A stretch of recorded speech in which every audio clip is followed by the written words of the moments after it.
tema que íbamos a ver hoy es biología celular y para eso nosotros tenemos que enfocarnos en los organelos celulares. Bien, como lo ven, son estos organelos que tienen aquí, que ayer les dije que los tenían que repasar para la clase de hoy y vamos a verlos cada uno. Estos organelos van a estar presentes en las células tanto animales como en las vegetales, las cuales son los más importantes, los que tenemos aquí, las mitocondrias. ¿Cuál es la función de las mitocondrias? Bueno, su función principal es la respiración celular, como lo dice aquí, que está pintado en negro. ¿Para qué sirve esto? Bueno, para que la célula pueda obtener energía. Bien, entonces, cuando nos habla de que un organelo le sirve a la célula para obtener energía o para absorberla, estamos hablando de respiración celular. Por lo tanto, el organelo que realiza esta función es la mitocondria. Estamos hablando de la mitocondria. Luego se nos hablan de los ribosomas. ¿Qué hacen los ribosomas? Pues fabrican proteínas. Así de simple. Son estructuras que fabrican proteínas. Luego nos dice el retículo endoplasmático. Así de simple. ¿Qué hacen? Fabrican lípidos. Eso es lo único que tenemos que saber. Por eso está subrayado y también está puesto en negrita, para que nos enfoquemos en eso. Porque esas son las cosas que se nos van a preguntar en la prueba. Bien, entonces ribosomas fabrican proteínas y el retículo endoplasmático fabrica lípidos. O ácidos grasos también se los llama. ¿Qué es el aparato de Golgi? ¿O cuál es su función? Bueno, una vez de que los ribosomas y el retículo endoplasmático han fabricado las proteínas y los lípidos, ¿qué hace el aparato de Golgi? Bueno, esta de aquí las empaqueta y las transporta a otras partes de la célula o al exterior. Bien, para hacer un intercambio de sustancias entre el interior de la célula y el exterior y para transportarlas dentro del mismo medio. Bien, entonces, después de que los ribosomas han fabricado sus proteínas y el retículo endoplasmático ha fabricado los lípidos o los ácidos grasos, el aparato de Golgi, como lo dice aquí, los empaqueta y los transporta dentro de la misma célula o al exterior. Luego, ¿qué hacen las vacuolas? Recordemos que las vacuolas en las células vegetales ocupan una gran cantidad de la célula. En cambio, como lo ven aquí, ¿sí ven? Está muy grande. En cambio, en la célula animal son más pequeñas, como lo ven ahí. Bien, ¿qué hacen estas vacuolas? Pues como lo dice aquí, almacenan distintos tipos de sustancias. Es como decir, son como un tipo de bolsa que puede almacenar sustancias como agua o desechos de la misma célula. O también puede almacenar nutrientes para la misma célula. Bien, bien, entonces seguimos. Luego vemos los lisosomas. ¿Qué hacen los lisosomas? Pues descomponen sustancias. Bien, entonces, mientras las vacuolas almacenan las sustancias, los lisosomas, cuando ven que la célula ya no necesita estas sustancias, por ejemplo, los desechos, como los vemos aquí, ¿qué se hacen? Pues se los mandan a los lisosomas para que descompongan estas sustancias y la célula los pueda desechar. Luego seguimos. El citoesqueleto. Pues como el mismo nombre lo dice, su función es de ser como un esqueleto para la célula, es decir, darle forma y estabilidad. Bien, para que ésta mantenga todos los demás organelos juntos. Más que esto, como un organelo es como una estructura interior de la célula. Luego, los centriolos aquí se nos dice que son exclusivamente de las células animales. Solamente van a estar presentes en las células animales. ¿Y qué van a hacer? Pues ayudar en la división celular obviamente, como ya les dije, de las células animales. No van a estar presentes en las células vegetales. Y acá tenemos por último los cloroplastos. ¿Qué hacen esto? También son exclusivos, pero ahora de las células vegetales. ¿Por qué? Porque estas van a ayudar a la fotosíntesis, como lo dice aquí, mediante la clorofila. Entonces, como van a ayudar a la fotosíntesis, obviamente los organismos que poseen células animales, como los mismos animales y los seres humanos, no necesitan hacer fotosíntesis, por lo cual no van a tener sus células cloroplastos. Bien, entonces más o menos repasado esto, de lo que ustedes tenían que haber más o menos visto en el colegio, vamos también a analizar algunos términos que nos van a servir para resolver los ejercicios.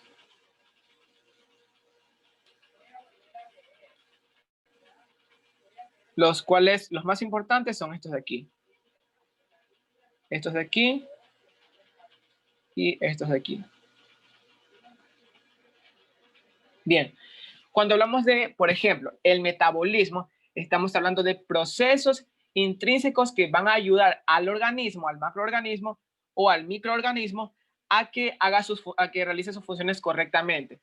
Y se divide en dos, en catabolismo y anabolismo.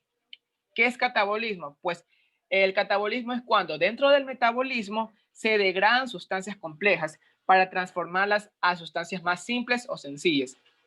La palabra clave aquí es degradación. Se transforman de más grandes a más pequeños o se dividen. Entonces, cuando vemos palabras como degradar, dividir, desechar, partir, bueno, todas esas palabras nos va a hablar de catabolismo, de que va a haber una reacción catabólica. En cambio, cuando nos dice de anabolismo, estamos hablando de formación. ¿Por qué? Porque de moléculas simples o de sustancias simples se van a formar sustancias más complejas. Entonces, cuando el ejercicio nos hable de formación, construcción, unión, estamos hablando de procesos anabólicos. Bien, entonces recordemos, catabolismo, degradación, anabolismo, formación, catabolismo, sustancias simples a sustancias complejas, de más pequeñas a más grandes, y anabolismo, formación, de sustancias más complejas, perdón, de sustancias más simples a sustancias más complejas y de complejas a simples. Bien, entonces, recordemos también algo. Por ejemplo, lo que yo uso para recordar de qué trata el catabolismo y qué trata el anabolismo es, por ejemplo, decir, catabolismo se me parece a la palabra catastrófico o catástrofe, es decir, que destruye. Ya, entonces también lo pueden utilizar de esa manera para poder recordar, porque como las dos tienen la misma terminación, abolismo, tal vez se pueden confundir. Entonces, cata, destruye, de más complejas a más simples. Y anabolismo construye. Bien, también vamos a encontrar en los ejercicios estos términos de aquí. Organismos aerobios y organismos anaerobios. Como el mismo nombre lo dice, aerobios quiere decir que estos organismos van a necesitar de oxígeno para sobrevivir. En cambio, los anaerobios no van a necesitar de oxígeno para sobrevivir. Entonces, esa es la única característica que necesitan tener en cuenta para reconocer cuáles son aerobios, cuáles organismos son aerobios y cuáles organismos son anaerobios. Bien, también nos vamos a encontrar en los ejercicios que tengo preparados estos otros tres palabras o partes de vocabulario. Por ejemplo, coacervados. ¿Qué son los coacervados? Pues son macromoléculas que se parecen a las células, es decir, poseen todos sus componentes, pero no tienen vida. Es decir, por ejemplo, las células están formadas de organelos y otras sustancias. Entonces, los coacervados van a tener esas sustancias y van a tener las sustancias también de las que se forman los organelos, pero no van a tener vida, porque recordemos que la célula es la mínima expresión de vida. Entonces van a tener sus mismas sustancias, pero no van a tener vida. Bien, ahora, ¿por qué aquí dice primigenios?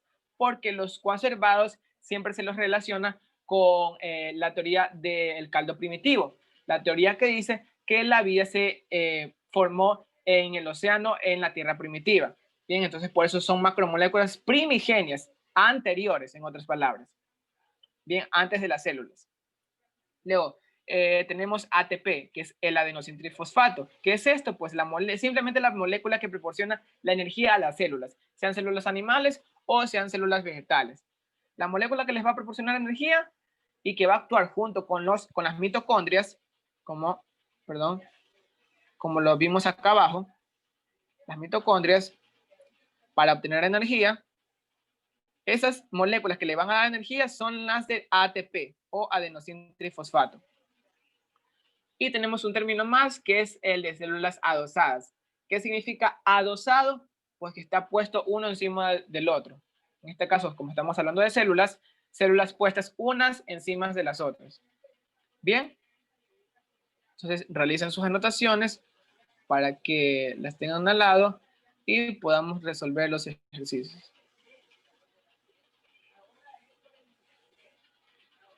Recordemos que este documento también lo tenemos en el grupo de WhatsApp y también pueden hacer sus anotaciones de ahí. Bien, entonces vamos a pasar al otro documento para realizar los ejercicios.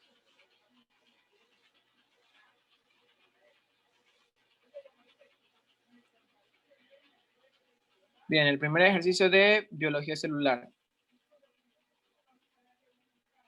1 minuto y medio para que lo resuelvan y luego doy la respuesta y también la explicación de este ejercicio.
¿Tienen respuestas?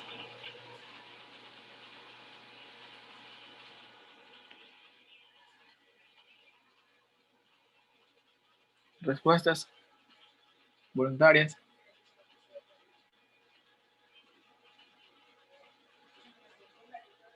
A ver, veamos que nos ayude Kristen.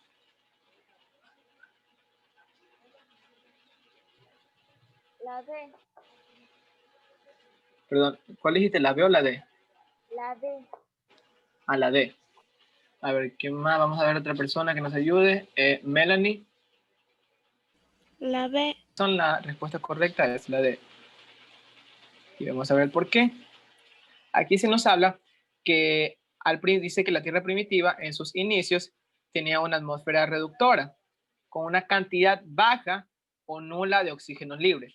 Es decir, que los primeros organismos en aparecer no necesitaron oxígeno porque había una cantidad baja o nula de oxígeno libre. Entonces, para que ellos pudieran aparecer, pues no necesitaban de eso, necesitaban otras fuentes, pero no oxígeno. Entonces, como no necesitaban oxígeno, obviamente no van a ser aerobios. Entonces, podemos tachar estas dos opciones y quedarnos con las que dicen anaerobios, porque recordemos que los organismos anaerobios son los que no necesitan oxígeno para vivir.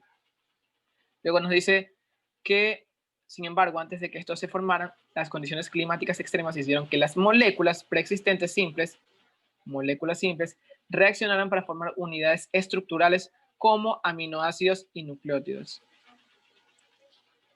que se acumularon en los océanos para formar una sopa primordial. Como yo les decía antes, la sopa primitiva o primordial en este caso, algunos de estos compuestos se unieron y originaron, pueden ser células o coacervados, ya vamos a ver, que contienen coloides en cuyo interior quedaban encerradas diversas macromoléculas. Pero aquí la clave es que nos dice que estos serían los precursores de los primeros organismos. Recordemos que los organismos tienen vida y la mínima expresión de vida son las células. Así que dice que estos son anteriores a las células. Entonces no pueden ser células, obviamente, porque son anteriores a ellas. Entonces la única opción que nos queda es la de coacervados. Por lo tanto, la respuesta correcta es la de 1 minuto y medio. Correcta es la C. Vamos a ver por qué. En este ejercicio se nos habla de que para que las levaduras tengan siempre disponibles cantidades adecuadas de ATP, ocurren varios procesos de degradación de macromoléculas. Esto es la clave de este ejercicio, degradación de macromoléculas. Eso es cuando hay escasez de nutrientes. Entre ellos, la oxidación de los ácidos grasos es un proceso. Nos dice que esta oxidación de los ácidos grasos se va a dar por esa degradación de macromoléculas. Entonces, al tener la palabra degradación, es decir, que moléculas grandes se van a transformar en más pequeñas, ¿qué proceso sería ese? ¿Catabólico o anabólico?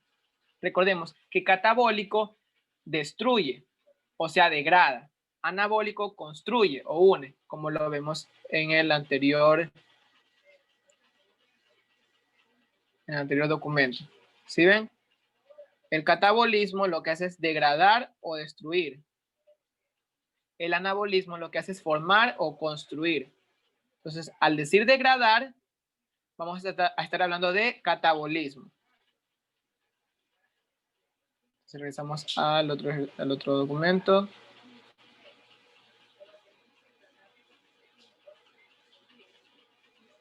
Bien, entonces sería catabólico. La primera opción sería catabólico. Entonces, aquí ya podríamos ir descartando las que dicen anabólico, la B y la D. Luego nos dice un proceso catabólico en el que se obtiene acetil CoA para el ciclo del ácido cítrico. Este proceso se realiza nos dan la opción de mitocondria y lisosoma.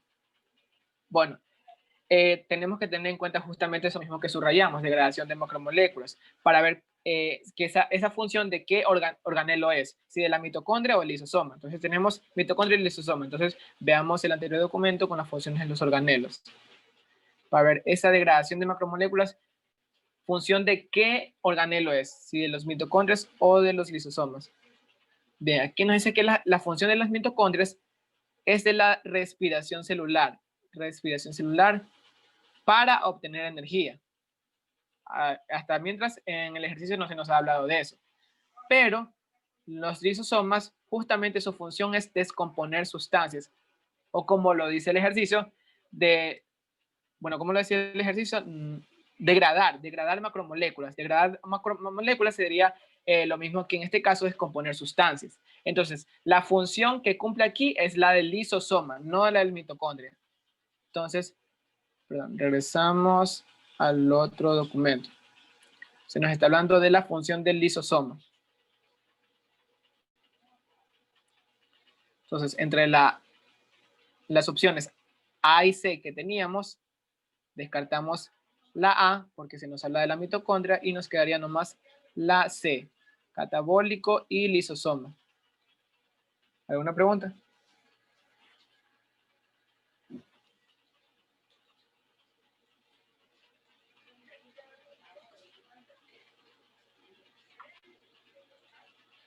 Entonces vamos a ver por qué. Para este ejercicio tenemos que necesariamente leer el texto. Veamos lo que se nos dice. Dice que para comprender las funciones celulares se realiza un experimento en protozoarios unicelulares primitivos como las amebas. A una de ellas se les extrae el núcleo con una microaguja. Entonces se le extrae el núcleo con una microaguja y se le somete a una alta intensidad de luz.